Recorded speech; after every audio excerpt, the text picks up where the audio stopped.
And welcome. आप सभी का एक बार फिर से बहुत बहुत स्वागत है आपके और हमारे चैनल हेल्पर सीयूईटी प्रिपरेशन में।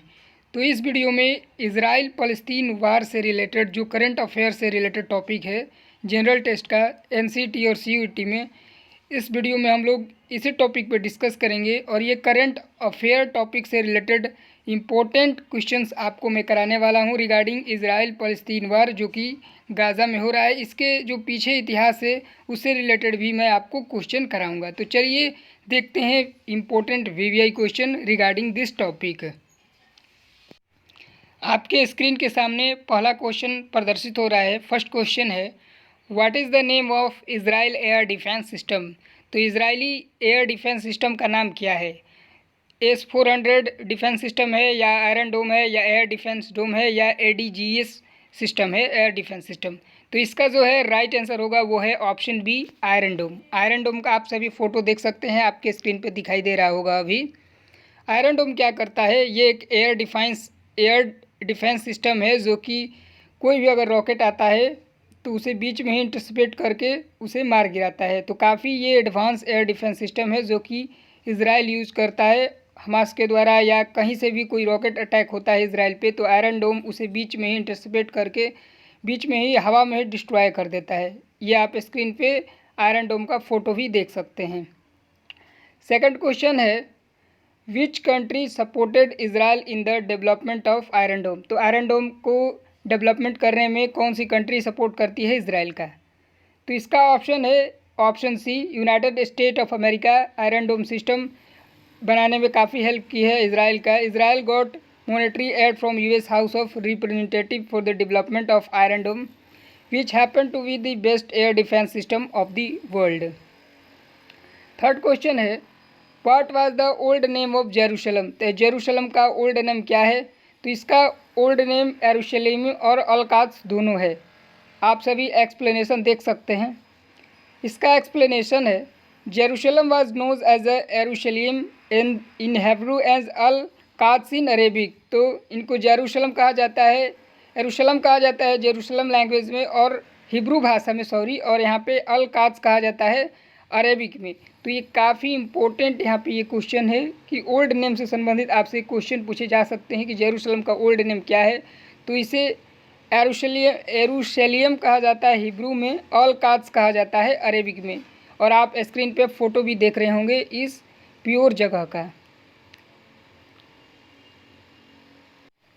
अब फोर्थ नंबर क्वेश्चन है, which of the following statement is true regarding the second temple. तो पहला स्टेटमेंट है, king Herod construct the second temple. Statement 2 है, the retaining walls were added the second temple in 37 BC। तो ये दोनों ही statement सही है। किंग हेरोड कंस्ट्रक्ट कराए थे सेकंड टेम्पल को, और जो रिटेनिंग वॉल्स था वो ऐड किया गया था सेकंड टेम्पल इन 37 BC में। दोनों ही स्टेटमेंट जो दिया गया है वो सही है। तो इसका जो राइट आंसर है option C is the right answer. Both 1 and 2 are statement is correct. दोनों ही जो क्या है स्टेटमेंट करेक्ट है। फिफ्थ नंबर जो क्वेश्चन है वो ये है, आपके सामने स्क्रीन पे प्रदर्शित हो रहा है, what was the great movement of the Jews from all over the world to Palestine called. तो इसका आंसर है ऑप्शन ए, एलियास।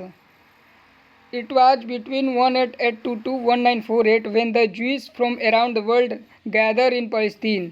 तो उस समय की बात है 1882 से 1948 के बीच में, जब ज्यूज पूरी दुनिया से गैदर हुए थे पैलेस्टीन में, यानी इकट्ठा हुए थे। तो इस मूवमेंट को जो नाम दिया गया था वो एलियास दिया गया था। इसका नाम भी आप लोग याद रखिएगा, काफ़ी इंपॉर्टेंट है और ये आपसे एग्ज़ाम में डायरेक्टली पूछे जा सकते हैं। 6 नंबर क्वेश्चन है, what is the Palestine 194 campaign. तो पैलेस्टीन 194 कैंपेन क्या है? यहाँ पे आप सभी फ़ोटो देख सकते हैं। This is a Palestine initiative to include itself as a member of UNO। पहला स्टेटमेंट ये है। सेकंड स्टेटमेंट है, it is the area to be the given to Palestine.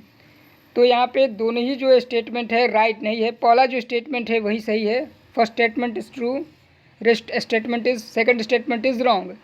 First statement में कहा जा रहा है कि this is Palestine initiative to include itself as a member of UNO।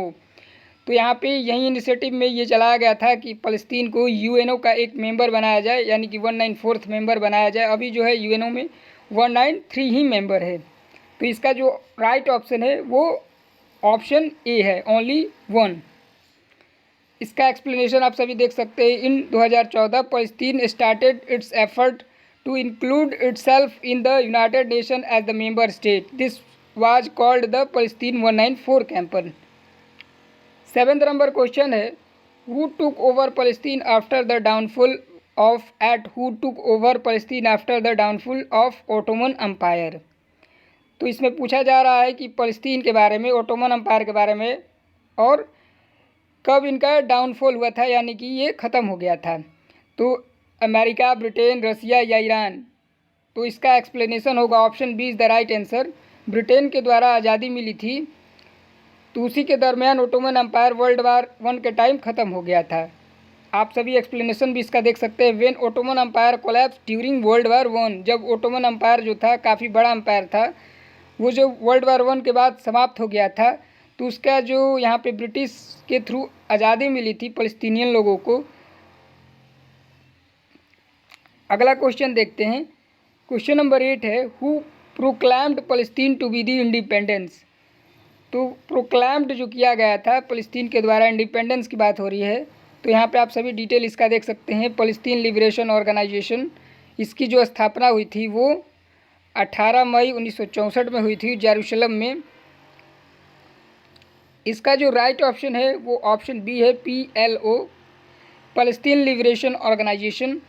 इसका एक्सप्लेनेशन है, Palestine was proclaimed independent by Palestine Liberation Organisation PLO in the year 1998, which was later stamped by Oslo Accord in 1993. 9th number question है, where is the name Jews derived from. तो इसका right answer है option B, Yehuda. Yehuda is the right answer. The name Jews is derived from Yehuda, Judah, one of the 12 son of Jacob. तो Jacob के जो 12 सन थे, यानी कि 12 बेटे थे, उनका नाम आप सभी देख सकते हैं। रूबेन, सिमोन, लावी, यहूदा, दान, नफ्ताली, गैद, असेर, यश्चर, ज़ाबूलून, यूसुफ, बेन्यामीन। तो इन्हीं के नाम पे आप सभी काफ़ी लोग देखते भी होंगे कि जो लोग इजरायली लोग होते हैं उनका नाम भी कुछ इसी तरह से होता है। जैसे अगर आप उनके जो प्रधानमंत्री है, जो पूर्व प्रधानमंत्री है, ex prime minister Naftali Bennett थे, और यहाँ पे नेतन्याहू, बेंजामिन नेतन्याहू अभी हैं, बेंजामिन नेतन्याहू। यहाँ पे आप नाम देख सकते हैं। जो 12th सन है, इन्हीं के नाम पे इजरायली लोगों का नाम भी रखा जाता है। जैसे आप अभी देख सकते हैं, बेंजामिन नेतन्याहू है प्रधानमंत्री, जो एक्स प्राइम मिनिस्टर थे वो नफ्ताली बेनेट थे। तो नाम भी कुछ इसी तरह से लिखा जाता है, और ये सब नाम आप सभी याद रखिएगा, काफ़ी इंपॉर्टेंट है एग्ज़ाम प्रोस्पेक्टिव से। अगला क्वेश्चन है 10 नंबर। यहाँ पे भी स्टेटमेंट्स ही आपके सामने दिए जाएंगे और बताना है कि इनमें से कौन सा स्टेटमेंट करेक्ट है फ़लस्तीन कॉन्फ्लिक्ट के रिगार्डिंग। तो पहला ऑप्शन है, यहाँ पे पहला स्टेटमेंट है, the Israeli Palestinian conflict is an ongoing struggle since mid 20th century. Second यहाँ पे स्टेटमेंट है, between 1882 to 1948 the Jews from around the world gather in Palestine. तो यहाँ पे दोनों ही ऑप्शन यहाँ पे ट्रू है। पहला जो है यहाँ पे बताया जा रहा है कि इजराइल फ़लस्तीन जो कॉन्फ्लिक्ट है वो 10th सेंचुरी से स्टार्ट हुई थी। तो ये भी सही है, 20वीं शताब्दी सेंचुरी से ही स्टार्ट हो गई थी ये समस्या। और यहाँ पे बताया जा रहा है कि 1882 से 1948 के बीच के यहाँ पे ज्यूइश जो इकट्ठे हुए थे फ़लस्तीनियन के ख़िलाफ़। तो यहाँ पे ऑप्शन 2 भी राइट है, यानी कि दोनों ही स्टेटमेंट क्या है, ट्रू है। तो इसका राइट आंसर क्या होगा। इस तरीके के एग्जाम में भी काफ़ी क्वेश्चन पूछे जाते हैं। दोनों ही जो स्टेटमेंट है वो करेक्ट है, और यहाँ पे बोथ ऑप्शन ए एंड 2, यानी कि 1 और 2 दोनों ही ऑप्शन करेक्ट है। इसका राइट ऑप्शन होगा ऑप्शन सी। इसका एक्सप्लेनेशन देख सकते हैं आप सभी। The Israeli Palestine conflict is an ongoing struggle since mid 20th century. It was between 1882 to 1948 when the Jews from around the world gather in Palestine. This movement came to be the knows Aliyah. तो इस movement का कौन सा नाम है, alias. इस name को भी आप सभी रिमेंबर रखेंगे, काफ़ी इंपॉर्टेंट है ये सारे जो मैं 10 क्वेश्चन कराए हैं वो सारे VVI हैं और एग्ज़ाम में डायरेक्टली आपसे इससे रिगार्डिंग क्वेश्चन पूछे जाएंगे। ये सारे क्वेश्चन काफ़ी VVI हैं और ये करंट अफेयर से रिलेटेड और हिस्ट्री में जनरल टॉपिक से जो कि जनरल टेस्ट होने वाला है उसमें काफ़ी सारे क्वेश्चन इस वॉर से रिगार्डिंग आपसे पूछे जा सकते हैं डायरेक्टली या इनडायरेक्टली।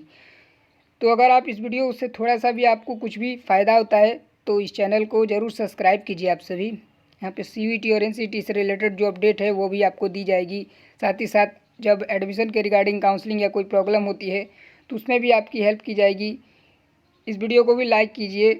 अगर आपको कोई दिक्कत होता है तो कमेंट करके मुझे बताइए और इस वीडियो को अपने दोस्तों के साथ जो भी स्टूडेंट NCT या CVT की तैयारी कर रहे हैं उनके साथ शेयर भी कर दिया कीजिए।